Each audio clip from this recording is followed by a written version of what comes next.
Nico Hülkenberg is likely to again play super sub for Racing Point in F1's return to Silverstone for this weekend's 70th anniversary Grand Prix, with Sergio Perez in 10-day isolation after testing positive for COVID-19.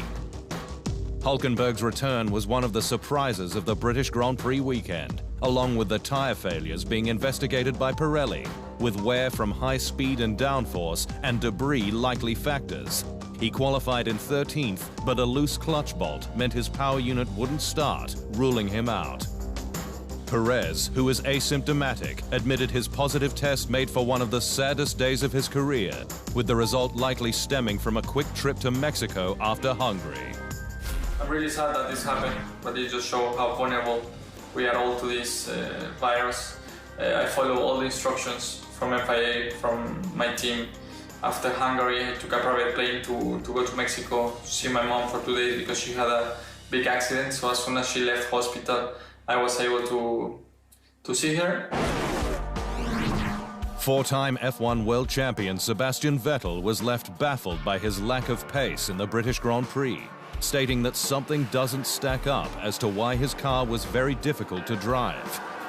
The German, who secured the final point for 10th at Silverstone, said his race was not stressful, but that he just didn't have a chance on pure pace.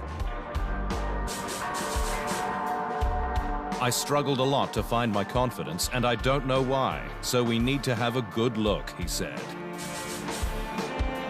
And while his teammate Charles Leclerc finished a lucky third, Ferrari has incredibly called out its poor form, with chairman John Elkann stating the Scuderia will have to wait until 2022 for a return to winning. There were no fans at Silverstone on Sunday, but there were protesters, with 4 members from global environmental group Extinction Rebellion unlawfully accessing the track and unfurling a banner at the final corner during the formation lap.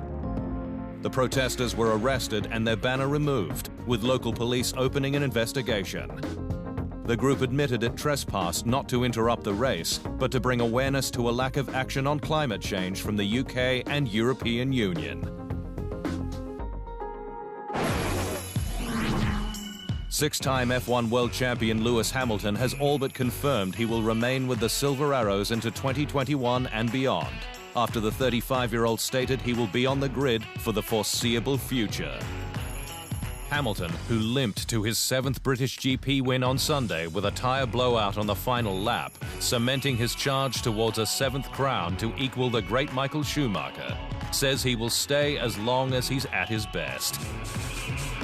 Obviously, there is a point at which physicality and the mental side can tail off, and I don't know when that's going to be, but I don't see that happening in the short term in the next 2 or 3 years, he said. Red Bull's Alex Albon is keen to build on lessons learnt during Sunday's British Grand Prix with new race engineer Simon Rennie. The Anglo-Thai driver focused on upping his qualifying game, 12th his best last time out at Silverstone. Albon has trailed the Dutchman over the first 4 races, with the 24-year-old struggling to wring the tricky RB16's neck in qualifying, lagging around half a second when they could be compared. As a result, the squad has opted for stronger support, swapping his race engineer Mike Lugg for Rennie, who's worked and won races with Mark Webber, Kimi Räikkönen, Fernando Alonso, and Daniel Ricciardo. It's hoped Rennie will sharpen up Albon, given his racecraft that saw him 8th last weekend, overhauling a 5-second time penalty.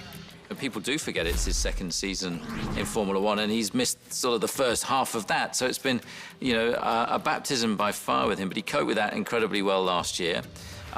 He seems to deal with pressure very well, and I think we're just looking for him to make progress on where he finished, last season. Mercedes will continue to develop its DAS system this season, despite the device banned from 2021.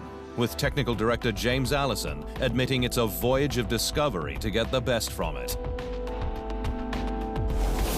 DAS, used to help tyre warm-up in qualifying and race restarts, allows a driver to control the car's toe, or tracking as it's known in road cars, for optimal rotation of the car's front tyres around the vertical axis. And while it'll only be on the card this season, Allison confirmed the squad won't have to use a development token to remove it for 2021. You don't actually have to spend a token to remove it because that would simply be unfair. So no token spend needed, just something we have to take off our car and replace with a conventional steering for next year. McLaren got its British Grand Prix weekend started right, with the historic marque announcing the return of iconic oil brand Gulf in a multi-year deal, with the partnership dating back to the late 1960s, when its founder Bruce was still behind the wheel. The new deal with Gulf will be mostly focused on McLaren Automotive as a preferred lubricant supplier from 2021, though the famous orange disc is already on the MCL 35 and team race suits.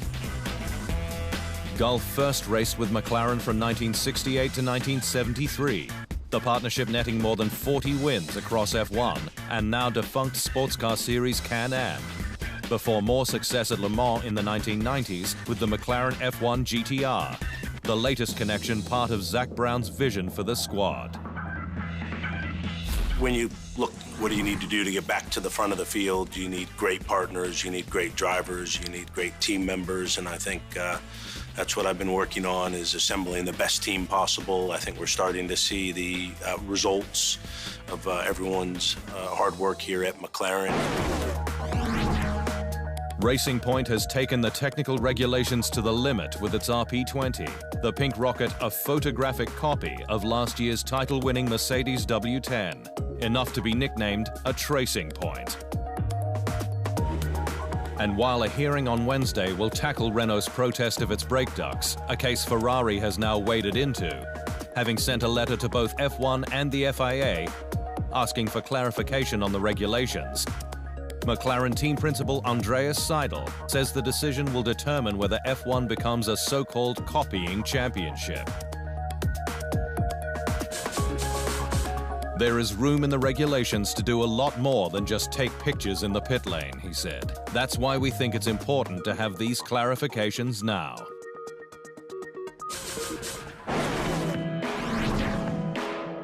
Italian track Mugello could become the first Grand Prix to host spectators this year, with Monza taking a U-turn on its fan plans, confirming the race will now be held behind closed doors.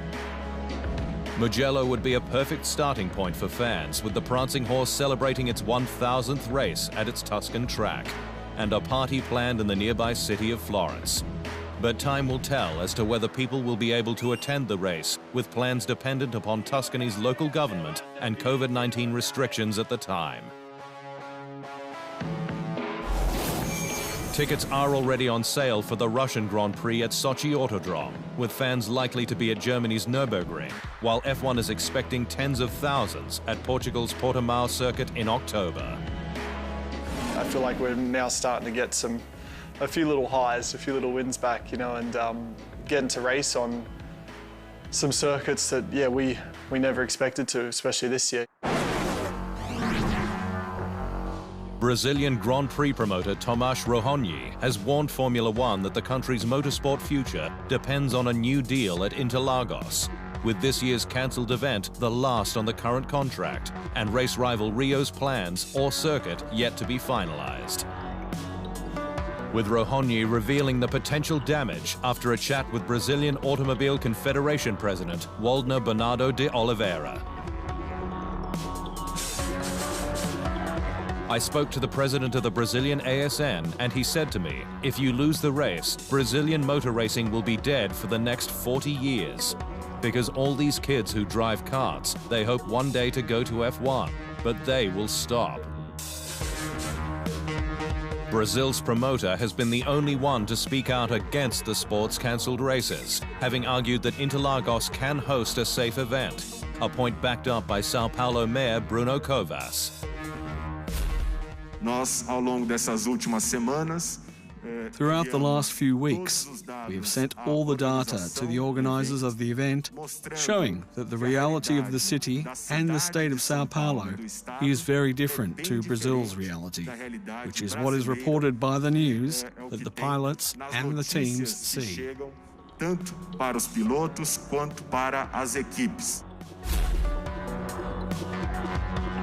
It's understood Brazil has paid no race hosting fee for the past 3 years, with former F1 Supremo Bernie Ecclestone allegedly having engineered a sweetheart deal for Interlagos on exit.